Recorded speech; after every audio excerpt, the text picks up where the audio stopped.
Hi, I'm Kelvin Cheatle. After a lifelong career working with people in human resources, I wanted to record some podcasts with individuals who have had amazing and interesting careers. The first in this series of People Matter podcasts is with Norman Warner, former health minister under Tony Blair and now a crossbench member of the House of Lords. Lord Warner has had a career in British public life spanning 60 years, and I hope you enjoy listening to his fascinating life story. So, good morning, Norman. Great to see you this morning. So, I have sat in front of me a copy of your excellent book, In Pursuit of Competence, which I think was published just after the pandemic. And I suppose my opening question is to ask you what inspired you to write this very worthy tome at this point in your life and career? Well, it was actually quite pragmatic, actually. I'd accumulated, because I'm a bit of a squirrel, I'd accumulated a very large amount of documents and papers over 40, 50 years. And I was faced with a choice in the pandemic. Do I throw them all away, or do I do something with them? And that book is the result of me deciding to do something with them. So I didn't have to go on a great research journey to a library. The stuff was actually in my study waiting to be used, but it was in a very disorganized state. And what I had to do was decide on the structure of a book and then sort the stuff out. It must have been a lot of stuff. There was a lot of swearing, irritation and so forth, and my wife was extremely long-suffering as we went through the process of me trying to order this material into what became the chapters in the book. So once you'd done some sifting of this enormous pile of stuff, material, did you think a chronological history was the best way of tackling your memoirs, bearing in mind it is 6 decades of material that we're reviewing here? I thought that probably the most interesting stuff that material that I had would relate more to the later stages of my life rather than the earlier stages. And the result of that was I trimmed a lot of the material out of the book, which related to really the years up until I was about 30. And so the book is pretty thin on that. It started off having a lot of material about my life before I reached 30, but I decided that that would not be of any great interest to most people, and I would focus instead on the material relating to my later life. But I wanted to give some sense that I'd meddled in a very large number of different types of areas of public policy. So I tried to keep a balance between the non-NHS material and the NHS material. Yeah, thank you. I can see that when one reads the book, it's got a very nice flow to it. So let's go back to those early days, if we can. You were a student of Dulwich College, I think I'm right in saying? That's correct. Yeah. And I mean, obviously a very good traditional English education, but you talk a lot in your book about experience and learning. And I guess what's the balance between formal education and the learning that you made in terms of shaping your career? There are a few humorous references to the Beano and other great annals of learning, which seem to play a big part in your adolescence, in your early life. So formal education versus learnt experience. Well, I was a person my mother was evacuated during the war in the 1940s. And I had a rather nomadic early life. But the one thing I did do was I read a lot.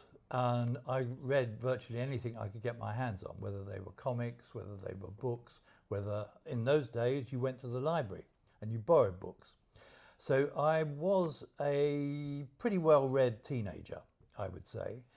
And although I wasn't terribly thrilled with my life in a traditional public school, which is what Dulwich was, I'm carried on reading, even if they weren't the books that the teachers wanted me to read. So I've always read voraciously and picked up, and widely, and picked up a lot of material from books. And that has served me, I think, pretty well as lessons of life, really. Yeah, thank you. I suppose then I'd like to get into those early days as a civil servant. I know you've compressed it for the purposes of writing the book, and you refer to it as your apprenticeship in government and learning the ropes of British government. When you were in that phase, and it was quite an extended phase in your career, did you view it very much at that time that you were learning the ropes? This was your apprenticeship. Were you clear about your direction of travel, or did it happen? The civil service in the 1960s, which was when I was serving my apprenticeship, was very much built on an apprenticeship system, in the sense that the young civil servant, whether it was whichever class of the civil service you were in, and it was a very classist civil service then, clerical, executive, administrative classes, and you had to move from one to the other if you were going to get promoted for the most part. And what I found myself doing was really watching what was going on around me. And I started my life as an auditor of the NHS. I learned more about the NHS and how it worked at the local level, I suspect, from those early days than I did as a minister or as a senior civil servant, because I was getting my hands dirty auditing that part of the civil service often that no one wanted to take any notice of. A good example was the Victorian psychiatric hospitals, which I used to go to the back wards and actually see whether staff had stolen the patient's money. So it was life by learning. And that life by learning comes back a bit later in your career, and we hear about your time at the Department of Health and the very interesting work you did there. But I guess the point you're making is that understanding of how the system worked and how the money worked gave you a very good insight when you were able to form policies going forward.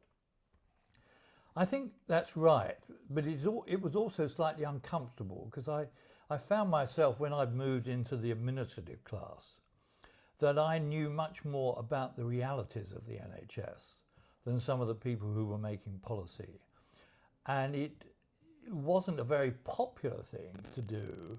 You learned to keep your mouth shut from time to time, to actually tell people that the NHS didn't work the way they thought it worked.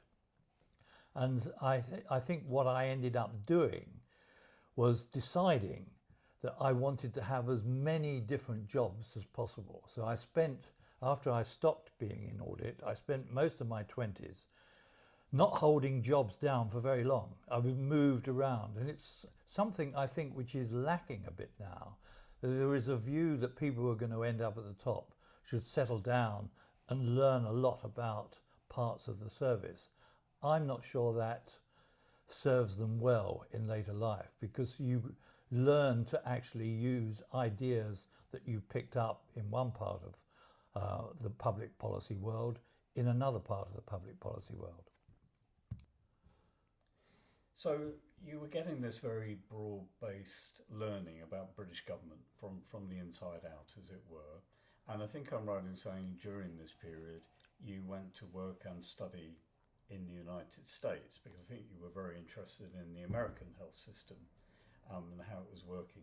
And I think I'm right in saying that you very nearly ended up working for Ronald Reagan during this period, a lesser known fact about your career. Tell us a bit about the American sojourn, if you would. Well, I was getting a bit bored in the job I was doing in what was then the Department of Health and Social Care. And what I did was give way to my obsession with seeing and living in America. And that had grown more and more in the 1960s, particularly during the time of Kennedy's presidency. And so I got a fellowship, a Harkness Fellowship, which enabled me to study the healthcare system in America. where there was a belief we might have something to learn. What I found was we didn't have a lot to learn from that healthcare system, which was very generously financed and actually had a lot of features which weren't going to be terribly helpful to the NHS. So after I finished my time in Washington and in the American government after about 8 or 9 months, and I found I was able to do a master's in public health at Berkeley. So I was given permission to stay on and do that. And I found myself in California, and at the time when it was now the Nixon presidency and Nixon's visit to China, and later the problems that he had in covering up what he'd been doing in terms of his political opponents. But during that time in California, I had the chance to go and interview what I thought was then the governor, Ronald Reagan. When I got there, I ended up interviewing his Secretary of State for Health. And much to my astonishment, I found that I was offered a job working for Ronald Reagan on implementing his welfare reforms in California. So I've dined out in the Labour Party over the years by saying, well, I'm the only person in the Labour Party who's ever been offered a job by Ronald Reagan. And a quite unique experience, I'm sure. And is it fair to say that some of that learning around other health systems has informed your, what I may call, if you don't mind, your very independent views about the British health system? Well, if you see the American healthcare system both then and now, the one thing you're struck by is its payment system. And it has the capacity to use what was called item of service payments, which is madly inflationary. Because what you keep doing is breaking all the procedures down to smaller and smaller bits of treatment, which you can put a price tag on. And lo and behold, you end up people doing more of the things that have a price tag attached to them than they necessarily need to do. So population health financing is a far better way of funding a healthcare system if you want to keep healthcare inflation under control. And the big lesson I took away from America is don't go down an item of service finance system because you will bankrupt the country. America is very rich. It can cope with some of these problems of inflation. Most European countries can't. And very interestingly, the debate we've been having the last couple of weeks in this country about dentistry have some of those shades about that itemised billing, don't we? That they lead people to provide the wrong care for the wrong reason. So, yeah. Okay, thanks, Norman. So, meanwhile, back in Blighty, you're back in the UK, and I think it's around this time you go and work for someone who you obviously have a lot of admiration for, who you refer to as the Red Queen, Barbara Castle, a fascinating piece in your book. And I suppose when I read that section, there's a lot in there about the battles with the trade unions and the BMA, particularly about money. And here we are in 2024 with the dispute between the government and the BMA about money. And I wonder what your reflections are around that debate and that conflict, both then and now.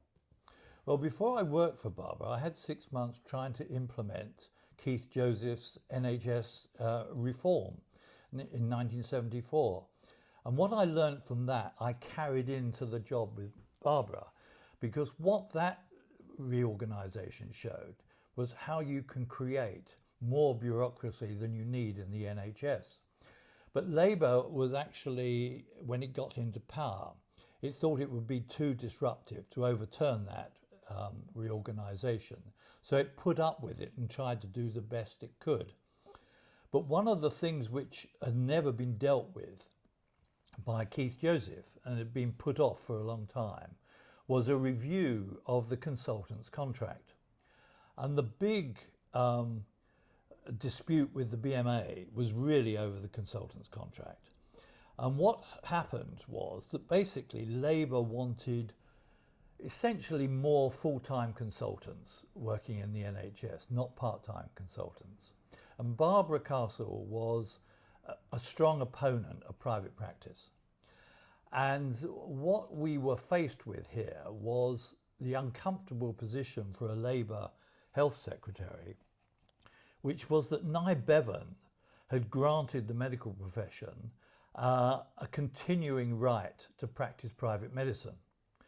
So you had a medical profession that had been used for a long time, since 1948, being able to practice private medicine. So, and they were almost inevitably going to get into conflict with a health secretary who didn't believe in private medicine. And that really dominated Barbara's time, that dispute with the consultants, which morphed into a dispute over private practice, dominated Barbara's time. And from time to time, other bits of the profession would climb on the disputes bandwagon.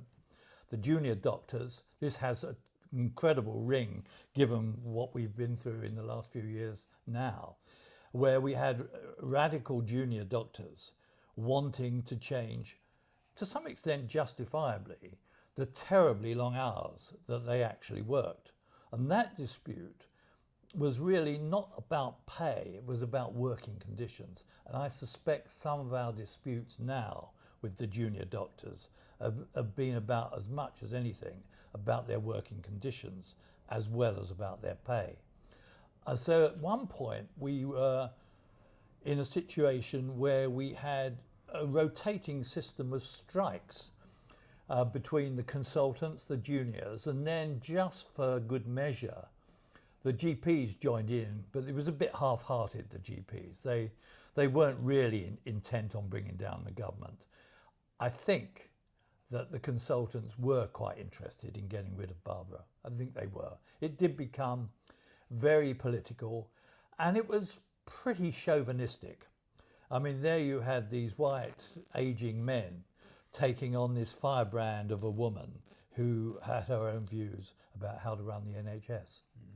Must have been a fascinating period, and I suppose bringing it forward to 2024, what we're dealing with today, if you were Secretary of State for a day tomorrow, would your approach to the BMA be about the whole contract rather than just the pay elements? Because what you're saying is pay is a proxy for a broader dissatisfaction with role, contracts, working conditions. Is that how you would approach it? Well, I would say, based on my experience both in the 1970s working for Barbara and those disputes with the profession, and my time as a minister in the Blair government, I would say that I didn't see a lot of evidence in the current government using what I call back channels. And politics is a slightly dirty game. And you can't conduct negotiations with megaphones in public. You have to build relationships with people and be able to talk to them trustingly, privately, and find out what is the real grievance. If you don't find out what the real grievance is, it's very difficult to settle an industrial dispute. I've had no sense really with the current set of, well, not just the current, the recent set of health secretaries, that they know how to use back channels. They've built any kind of trust. And in Barbara's time, we did use back channels. And Jack Straw was one of those back channels, particularly with the juniors. But we would also go off to talk to an intermediary, who in this case was Arnold Goodman, who was Harold Wilson's, the Prime Minister's lawyer. So we were using informal contacts to try to settle the disputes. I didn't see much of that creativity in recent times by health secretaries. I think whatever the rights and wrongs of the current dispute, everyone would agree it's unwelcome and damaging. So let's hope there can be an early resolution.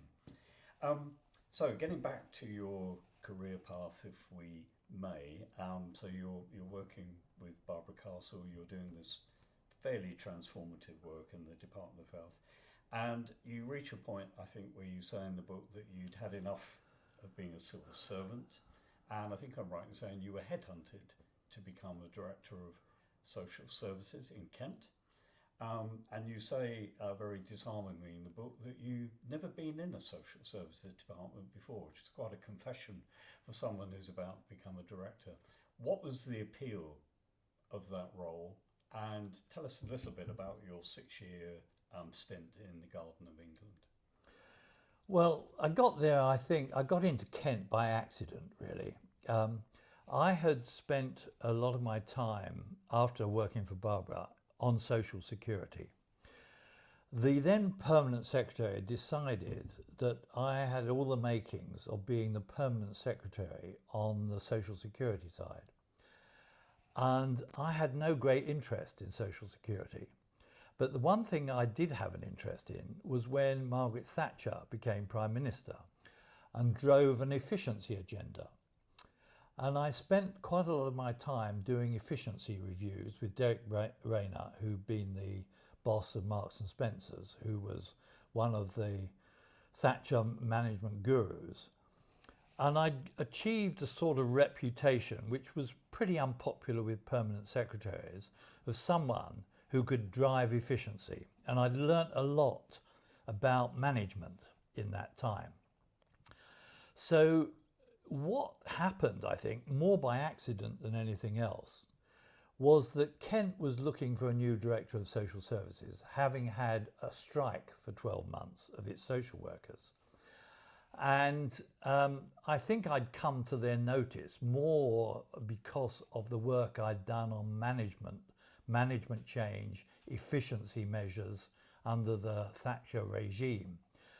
And Kent was conservative, had been conservative forever. So I had a certain amount of kudos as having worked well, not only with Labour ministers, but actually with Conservative ministers.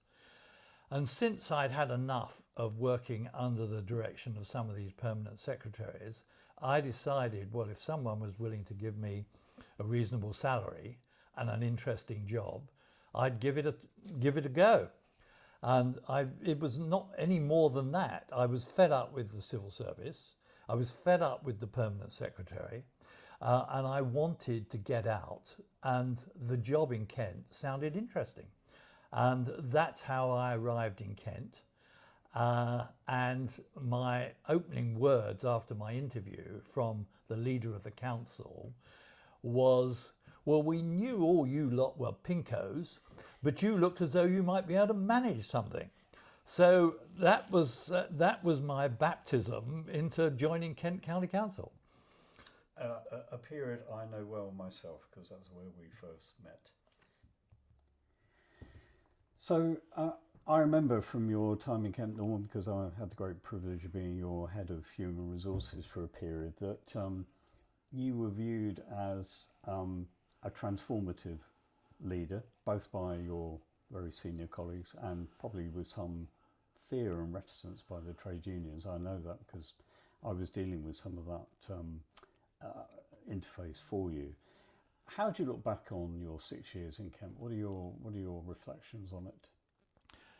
I'm pretty proud of my time in Kent, and I had a very enjoyable time there, for several reasons, really. I think one has to remember what was going on in social services in the mid-1980s.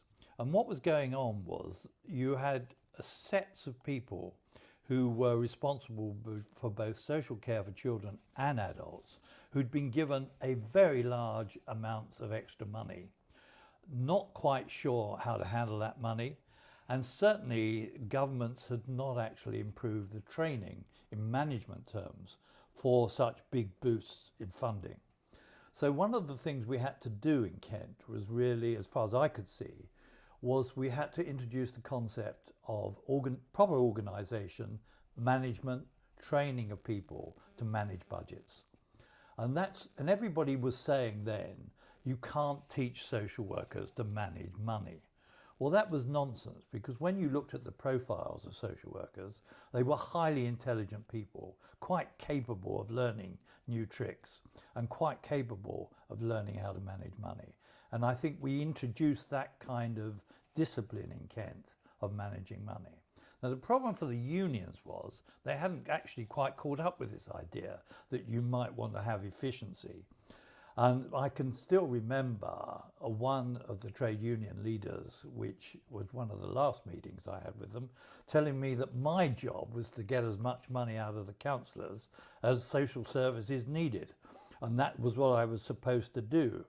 He had to be disabused of that, and I was pleased to say that you.Kelvin took over much of the management of the trade unions.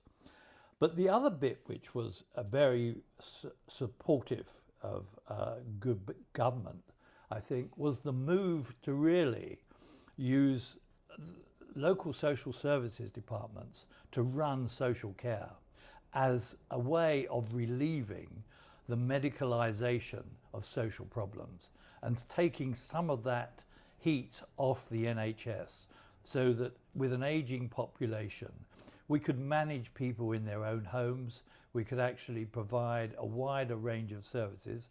And to do that, we didn't need to think of just the local authority running those services. We could start to think more creatively about how you could have what I called a mixed economy of services. That wasn't well received by the unions. It wasn't terribly popular in a large number of labour authorities. But what we managed to do was show that you could, through contracting, if you knew what you were doing, bring in the private and the voluntary sector. And it wasn't just about privatisation. For example, I handed over all the daycare for elderly patients, for elderly people, to Age Concern. They ran all our, under contract, they ran all of our day centres for elderly people. So we were able to be very innovative. If we were willing to take a few scars on our backs from our critics, we could get on and change the way the money coming from central government. And in those days, money did come from central government for social care, and use that money well. I also picked up during that time a high regard for social workers.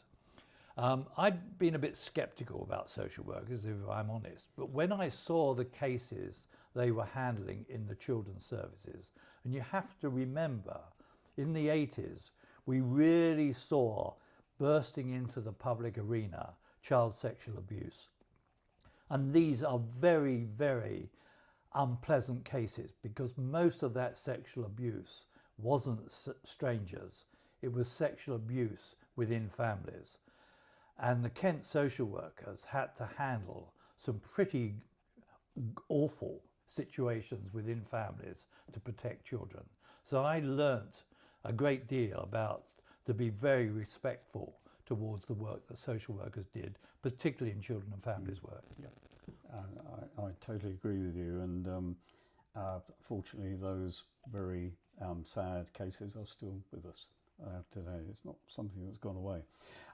We'll fast forward a little bit, if we may. So your time in Kent comes to an end. You do some national work with Roy Griffiths around community care, and that's probably worth a podcast in itself.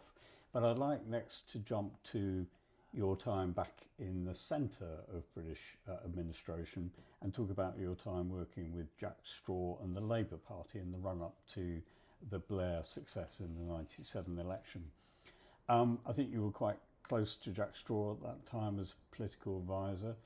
Was there a feeling, was your view at that time that this was a slam dunk, as the Americans say, that Labour were going to win, and this was all about preparing the ground for what became a Blair administration? And if it was a slam dunk, do you see the same resonance now with Starmer and the Labour Party of 2024? Well, I'd had a bit of a learning experience after I left Kent. I'd been a jobbing management consultant, and one of the jobs I had done gave me a great insight into the Conservatives' approach. There was a lot of concerns at that time, and we're talking about the early 90s, about children's homes and abuse in children's homes. And the government had set up an inquiry which I chaired for the Conservative government. Virginia Bottomley was then the Health Secretary.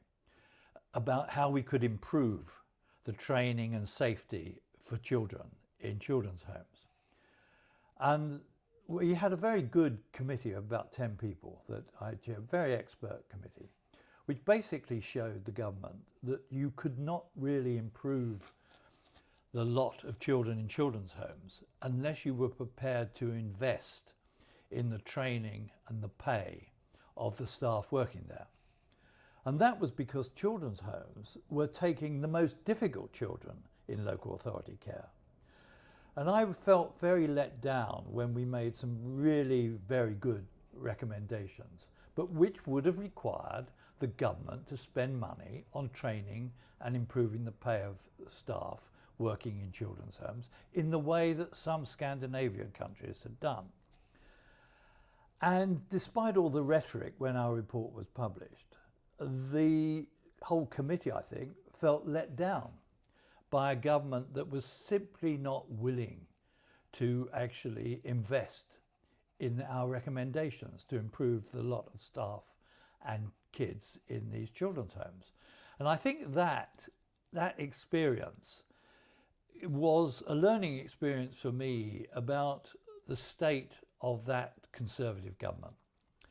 And it was, I think, the real reason why I got involved with the Blair administration as it was before it took office.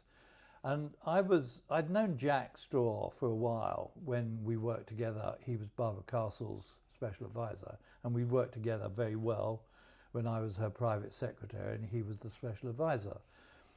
And I'd stayed in touch with Jack. And what happened was he approached me to say, would I help his office prepare for government, because he was the shadow Home Secretary. It was clearly likely that he would be the Home Secretary. It was clearly likely that unless Blair did something really stupid, he was going to become the Prime Minister, because the Conservative government was totally run out of steam. And so I thought, well, I'm getting on a bit, but we'll give it a go. And I liked what Blair had done he changed the Labour Party. And he and Jack had, and others, had actually put Labour, pointed them in a new direction. And they were interested in reform. And the Home Office, about which I knew very little, looked to me to be, from the outside, a government department that couldn't really be relied on to administer radical change. So if you had a radical Labour government, you were going to have to be very got together in the Home Office and very determined to get your changes through. And I worked with Jack really trying to produce a plan for the first year or two of a Labour government on what did we do in the Home Office. And we produced some good ideas. And they were part of the policy ideas that Tony Blair went to the country with. I mean, the manifesto for the 1997 election was actually quite light on policy changes. Things like the immigration problems that we had. There was also lurking around the possibility of a peace process in Northern Ireland, which would have implications for the Home Office. And we were doing freedom of information as well. So there were quite a lot of things like that had to be handled when we arrived. And what we found was we had the programme that actually dominated the first parliamentary session in terms of legislation. So anyone who's coming into government has to be ready with their legislation in there as soon as they're in government. And that's what we managed to do with the Home Office. Now, during that time, I got to know Tony Blair much more. I did things like a family policy green paper with him and for him. And we also ended up delivering all the youth justice changes when I became the chairman of the Youth Justice Board and brought in youth offending teams on a multi-agency basis and another number of other changes, which ended up with us being able to show that there were ways of dealing with offending young offenders without locking them up. And that was the big change we introduced and wanted to go on to apply to the older age groups, but were never really given the chance to do so. But that's how I came to be involved with Blair, and why I was ready to sort of do other things if he asked me. And how did the offer to become a Minister of State for Health by Blair come about? How did he approach you? Well, what happened was I was wiping up like a good husband with my wife one day, and the phone rang and a voice said, "Would you speak to the Prime Minister?" So, which is not what usually happens when you're doing the drying up. And I spoke to Tony, and he asked me if I would become the Lord's Health Minister. And I bought a bit of time, saying I need to discuss this with my wife. We did that, and we agreed. I think she had some anxieties about it, but we agreed. And I told him the next day that I'm willing to take that on. And that's how I became a parliamentary secretary, responsible for, in policy terms, pharmaceuticals, NHS research, and a number of other efficiency bits of the agenda, but also, which took up a large amount of my time, answering questions, speaking in debates, dealing with issues in the House of Lords, which, as it turned out at the time, was a very busy job, just satisfying the needs relating to the NHS in the House of Lords. And during that period of time, I took on a number of pieces of legislation which were controversial. Foundation Trusts Bill, introducing foundation trusts, wasn't loved by everybody in the Labour Party, let alone the opposition parties. And also the legislation to stop smoking in public places and workplaces, which had its own problems of satisfying some people who thought people should be allowed to smoke wherever they chose to smoke. So those kinds of bills took up a lot of my time. And at the end of the Blair era, we then have Gordon Brown. Is it fair to say that you fell out of love with the Labour Party at that point, or it fell out of love with you? I'm not sure which way round it was. Well, when I'd become a Minister of State after the 2005 election, I had been given a brief by Tony to deliver in terms of reforms, things like more patient choice, more use of the private sector for elective surgery, improving the performance of the NHS through performance targets. Most of these things were unpopular with some parts of the Labour Party. So I wasn't the most popular person with the Labour Party. And indeed, on one meeting of the Parliamentary Labour Party, it was suggested that they should not have an unelected minister taking these kinds of decisions. So it became increasingly clear that if Blair left, my protector would be gone, and that Gordon Brown was unlikely to keep on someone who was unpopular with bits of the Labour Party, was not likely to be that popular with the unions. So I decided I was going to resign at the beginning of 2007, because I knew Tony was going to resign at some point during that year. And I, rather than wait to be sacked, I thought I would leave first. And at that point, I was beginning to have doubts about whether the Labour Party would continue full throttle with the Blair changes in domestic policy. Whatever you thought about Blair in terms of Iraq, he was a radical Prime Minister and had done a lot to improve public services.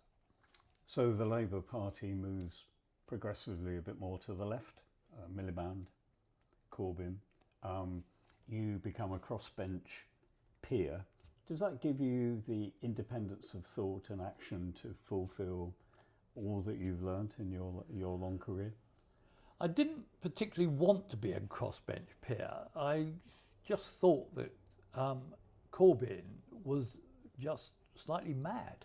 I'm a NATO approving Atlanticist.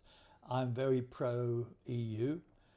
I didn't think he was willing to fight for many of the things I believed in, and that the Labour Party, in electing him, and they did elect him, there's no escape from that, was not the place I wanted to be.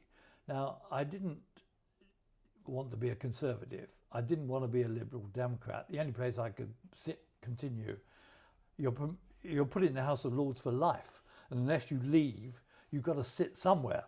And so I sat on the crossbenches, not with enthusiasm, but because that was the only place left for me.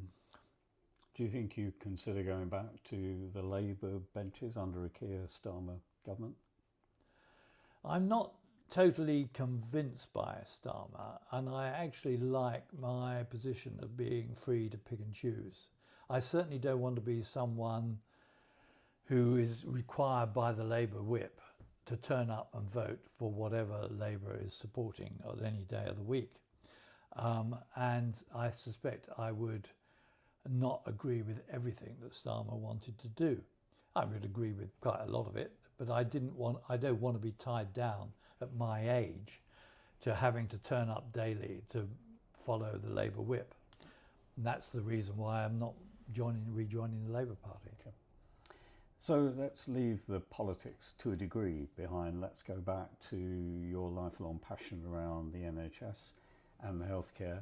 So as a member of the Reform group, you've done a lot of work around provoking ideas and transformative ideas around the NHS. So 2 publications, Solving the NHS Care and Cash Crisis and A Suitable Case for Treatment. You outline a number of transformative ideas about the NHS and how it can save itself from this existential crisis it's in. If you were Secretary of State for Health tomorrow, what 1 or 2 of those initiatives would you prioritise? The first I would prioritise is the whole issue of prevention. And we have never delivered what Beveridge said in his 1942 report, that there should be a national health service for prevention and treatment. We've concentrated on the treatment bit, not the prevention bit.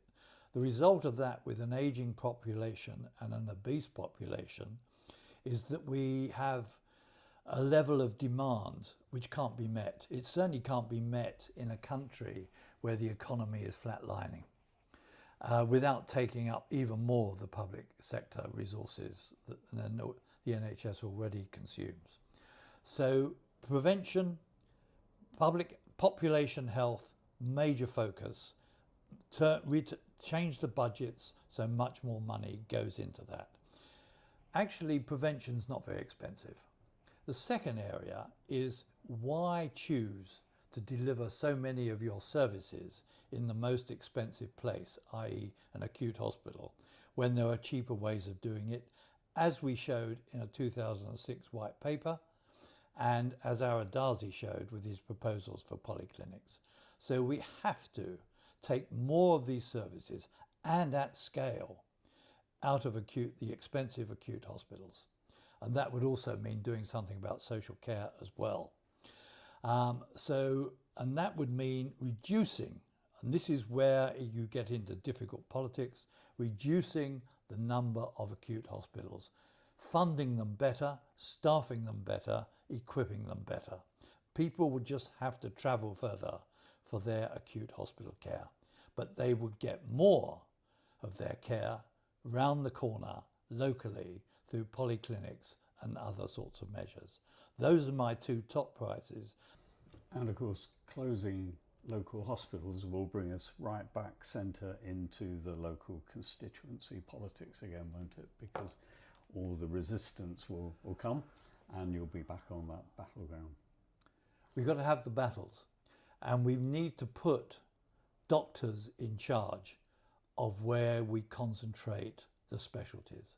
We want the Academy of Medical Colleges to actually take the initiative and actually let ministers tick through, not to make the key decisions on where we should concentrate our specialist services. Ministers are not technically capable of doing that, and they will always succumb to elected ministers will always succumb to the local pressures. So we've had a run through a very long and amazing career, Norman, 6 decades and counting. What would you say, looking back over that 60-year period, is your greatest achievement? What thing stands out for you as the shining light? Showing you could manage social services rather than letting things just happen. Introducing the youth justice changes, but regretting that it wasn't applied to the 18 to 25-year-olds where it could have worked. And showing that you could have patient choice. You could have more elective surgery done outside in specialist units. You could do more work in communities. All these things were possible if you only had the political will. Your book is entitled In Pursuit of Competence. Are you still searching for it? I think if we are going to live in a country outside the EU and that the economy is relatively slow growing or flatlining, you have got to focus on productivity and efficiency.